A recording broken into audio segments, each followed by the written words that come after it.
Bienvenue sur ma chaîne YouTube. L'objectif de cette vidéo sera de vous montrer comment je détourne. Donc là, c'est la photo d'origine. J'ai juste rajouté les mariés.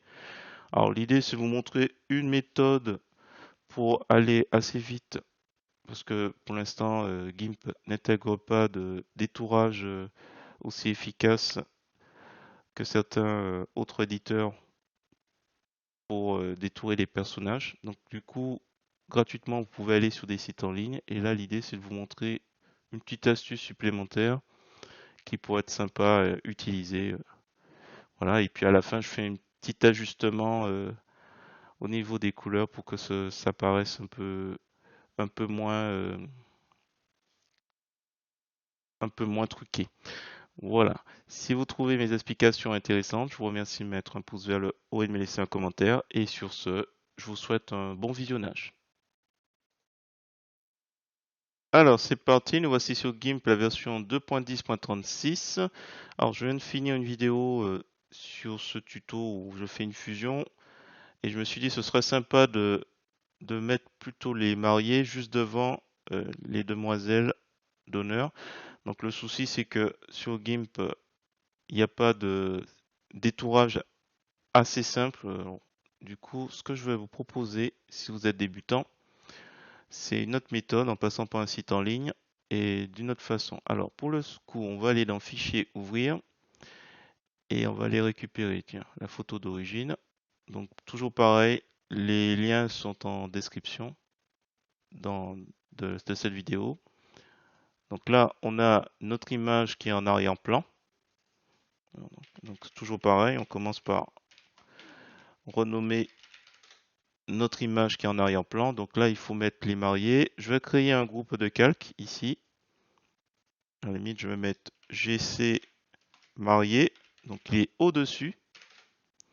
Il est au-dessus de celui-là. Donc là, il est bien sélectionné. On va aller faire fichier ouvrir en tant que calque. Le fichier des mariés. Alors, qui est normalement celui-là. Voilà, on voit un aperçu. Ouvrir. Donc il va se mettre directement dans le dossier. Et pour finir, on va aller sur ce site, WeMoveBG. Donc je ne me suis pas inscrit, je ne me suis pas connecté. Je vais télécharger et je vais récupérer cette photo. Donc là, il va normalement le détourer en gardant uniquement hop, les mariés. Alors du coup, donc on a ce bouton. Si on clique dessus, il dit que voilà, il faut obtenir, il faut s'inscrire. Donc là, c'est pas grave. Moi, je veux juste récupérer ça. Je télécharge. Je l'enregistre. Donc il est en fichier PNG avec le nom WeMoveBG. On l'enregistre. Une fois qu'il est enregistré, je retourne ici. Alors, avant d'aller le récupérer, je récupère les dimensions de ce calque.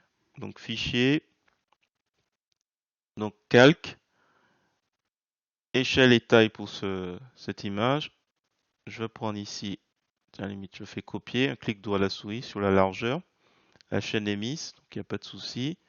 Et là maintenant je vais aller récupérer mon fichier PNG. Donc fichier ouvrir en tant que calque et il est là. Voilà, PNG, ouvrir. Donc quand on va l'utiliser, il sera tout petit. Ce qu'on va faire, on va aller là où j'étais, calque, échelle et taille de calque. Je vais coller ce que j'ai récupéré tout à l'heure. Je clique sur celui du bas. Comme la chaîne est mise, il va mettre en proportion ce qu'il faut. Et je fais mise à l'échelle. Alors là, vous allez me dire, t'es bien gentil, c'est flou, c'est pas intéressant. Ce qu'on peut faire, c'est descendre ce calque qui s'appelle WeMoveBG ici. Et normalement, en cliquant sur celui du dessus, si vous mettez réduit en toile de fond, donc attention, WeMoveBG n'est pas sélectionné, c'est celui qui est au-dessus, réduit en toile de fond, hop, vous retrouvez celui du dessus ici. Donc l'original est ici. Original. Et là, bon, je remets s'il faut. Remove BG pour que vous voyez.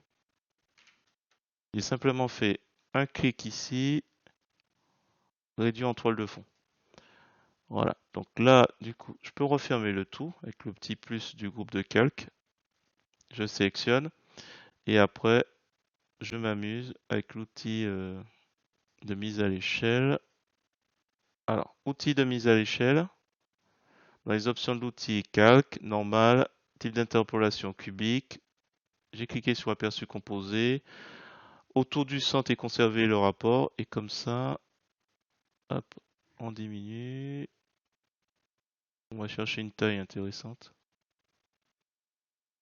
Alors, je pense que ce que je vais faire, c'est que je vais masquer un peu celle qui regarde le sol. Ou je sais pas quoi. On va les mettre plutôt par là. J'aurais bien aimé les mettre au centre, mais je trouve que le sourire des demoiselles d'honneur est plus intéressante. Et on va retourner après les mariés et l'autre photo. On va voir un petit peu. Hop, donc là c'est OK. On va regarder si ça veut. Alors je sélectionne demoiselle d'honneur, le calque demoiselle d'honneur. Je prends l'outil de retournement. Là je regarde un petit peu dans quel sens ça va mieux. Alors, option de l'outil, calque horizontal. Donc là je clique, c'est le arrière-plan. Là, j'ai l'impression qu'il y a la source lumineuse est par là, par rapport à son bras. On va tourner le groupe de calques mariés. Euh, je pense que ce sera mieux comme ça ou pas. Ah, peut-être mieux la marier comme ça. Donc là, je prends l'outil de déplacement. Donc là, pour le coup, on a fini, hein. C'est simplement que je souhaite placer au mieux. Et je pense que on va mettre comme ça. Ce sera un peu mieux. J'essaie de cacher les deux qui baissent la tête. Et je pense comme ça passe bien. Alors, je vais cliquer sur un autre calque pour ne pas avoir la limite du groupe de calques. Et après, éventuellement, on peut essayer de jouer un petit peu. Alors, je vais sur original, calque aux dimensions de l'image, et peut-être que je vais abaisser la luminosité. Alors, ce que je pourrais faire, attendez, je vais créer un calque blanc, donc créer un nouveau calque, couleur, couleur LCH, c'est pour le noir et blanc. Ce sera plus facile de voir. Donc, tac, donc remplir avec la couleur blanche, couleur LCH, NB, noir et blanc, valider. Ah oui, autant pour moi. Il faut le mettre tout au-dessus. Et j'ai l'impression que les mariés sont un petit peu trop lumineux. Donc là, je vais sur original et je vais essayer de caler exposition. Je sais pas si vous voyez, pour que le niveau de gris soit un peu plus, le niveau d'exposition soit un peu plus uniforme avec le reste. Ah, ce que je vois, c'est que la couleur blanche est. Je réinitialise. Alors, pour le coup, au niveau de la peau,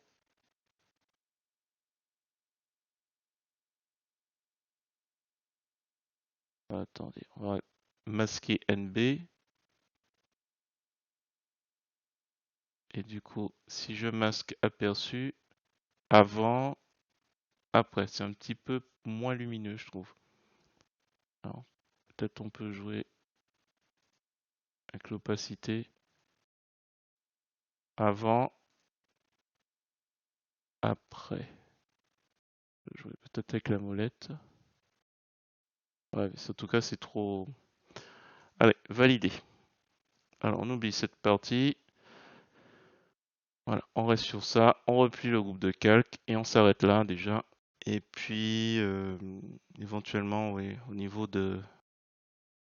teinte et saturation, on peut peut-être abaisser un peu la saturation. Je me rapproche, sinon, oui, il a bien travaillé. C'est vrai, ça se voit à peine. Donc, avant, après. Ça de me caler par rapport à la peau des autres.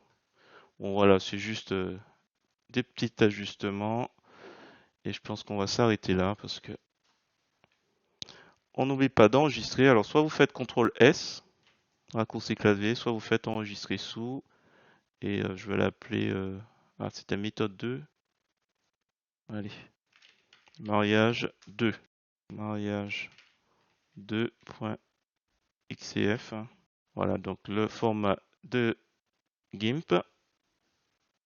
Voilà, j'espère que cette petite vidéo vous a plu.